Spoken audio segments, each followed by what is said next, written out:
For Utah's most accurate forecast with Cesar Cornejo, weather rate certified 10 years in a row.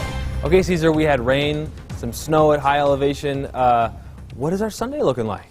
Well, Nick, we can expect to see our Sunday looking a lot better. It'll look more or less similar to what we saw today in southern Utah. And Judy Keel took this beautiful photo here down in Kane County. You can see that it was a mostly sunny day for quite a few of us. But one thing we're going to expect as we look at our There For You weather headlines is a drier Sunday is ahead for us. Rain begins to return in parts of the beginning of the work week. And then by the time we see the midweek, we're going to actually see our temperatures drop, and quite drastically. And I'll have more of that in just a moment. But does that lead to some sloppy weather? Well, I'll have more of that as well with FUTURECAST. But as we look outside the doTERRA Salt Lake City downtown camera, we're expecting to see that we have some clouds still hanging around, but otherwise still pretty dry. Not much in the way of anything really going around so far in the way of precipitation. We're seeing temperatures still being a little bit on the cool side. We continue to cool as we head into the overnight hours, and that's thanks to this northerly flow. As this system continues to move on over towards the upper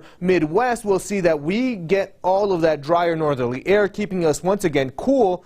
But one thing that will help us out with tomorrow is that we will stay on the drier side and even starting to see basically sunny skies in parts of southern Utah. But that's not going to last for long. As we look ahead, we're expecting to see some cooler, rare air really start to move in with our next system. And that's really going to allow it to kind of become its own closed-off system and bring in that colder air that we normally see in times around November instead of mid-October. We're expecting to see with FUTURECAST that storm system will really start to make its way in by the time we see the overnight hours of Sunday into Monday morning, and then we'll start to see shower activity hanging around and even some high elevation snow by Monday evening. And going into the overnight hours, it really starts to crank up and leads us to a more or less sloppy kind of Tuesday morning. But looking at the regional forecast for tonight and tomorrow, we're expecting to see temperatures still hanging around as a repeat for what we saw yesterday. We're not expecting to see too much of a difference, thankfully, as we continue going throughout this weekend. We're expecting to also see that